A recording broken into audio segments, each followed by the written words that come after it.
Bismillahirrahmanirrahim. Assalamualaikum warahmatullahi wabarakatuh. Sebelum saya mengulas buku ini dengan lebih lanjut, ingin saya memperkenalkan diri. Nama saya Azrin Nazira binti Muhammad Amirul Shah. Saya berumur 17 tahun dan bersekolah di SMK Kedah Kahang Timur.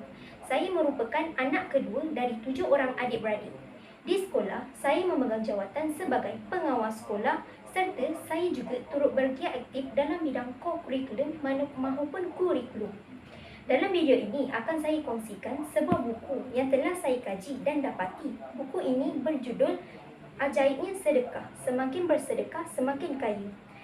Buku ini ditulis oleh Muhammad Muhyiddin dan diterbitkan oleh PTS Melina Sendian Berhad.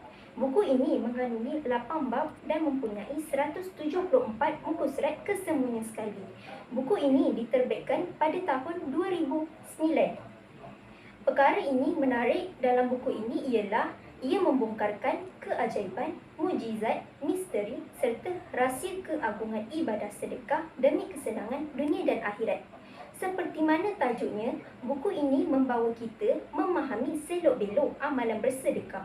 Ia suatu topik yang mungkin agak klise bagi sebahagian kita, tetapi tiadalah ruginya andai kita cuba mendatanginya dari sudut yang ilmiah.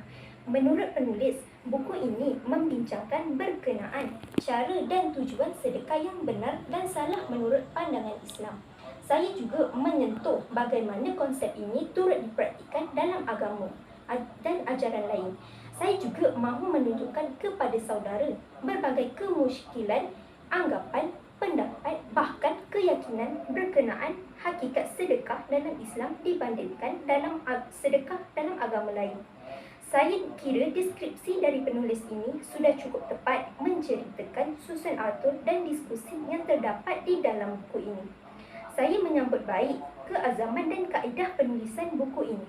Banyak dalil Al-Quran dan hadis yang telah beliau gunakan dalam membentangkan argumen beliau.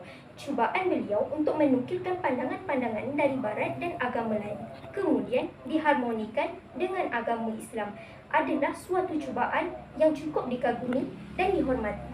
Ia benar-benar menampakkan keluasan pembacaan penulis. Namun, pada hemat saya, huraian pada kebanyakan pandangan yang dikongsikan tidak begitu mendalam dan tidak pula dinukilkan dari mana beliau mengambilnya. Begitu juga pada hadis-hadis yang disertakan, tidak didatangkan sumbernya dan status secara jelas. Relasi di antara argumen juga pada saya kurang meyakinkan dan kurang menguatkan di antara satu sama lain. Mungkin saya yang sebenarnya gagal memahami dan menghubungkannya. Jika itu kesnya, mudah-mudahan Allah memahamkan saya padanya. Namun pun begitu, adalah jelas bahawa buku ini ditulis dengan matlamat mahu menyuburkan amalan bersedekah dalam kalangan masyarakat kita, khususnya umat Islam. Walaupun masih boleh diperbaiki lagi buku ini pada beberapa aspek tertentu, ia tetap sedikit sebanyak menghidupkan semangat untuk bersedekah di dalam diri ini. Semoga saya dipermudahkan untuk beristiqamah dan semangat ini. Ramai orang menyangka bahawa sedekah itu zahirnya akan mengurangkan apa yang kita ada. Namun hakikatnya yang sebenar ialah sedekah ini membersihkan harta-harta yang kita ada. Malah Allah menggandakan lagi apa yang telah kita keluarkan. Bersedekah ini juga untuk mendapat keredaan Allah. Itu lebih penting, dan bersedekah untuk menyebabkan kita semakin kaya lagi. Pengajarannya, bila dirimu sedang sempit dan gundah, jangan lupa bersedekah. Bila matamu pudar dan hatimu patah, segeralah bersedekah. Bila dirimu kalah atau tak ingin kalah, perbanyakkanlah bersedekah. Bila kakimu melangkah dan ingin mudah, segeralah bersedekah. Bila inginkan rezeki, berkah, melimpah ruah, rajin-rajinlah bersedekah. Sampai di sini sahaja ulasan saya. Sekian, wabillahi taufiq wal hidayah. Wassalamualaikum warahmatullahi wabarakatuh. Sekian, terima kasih.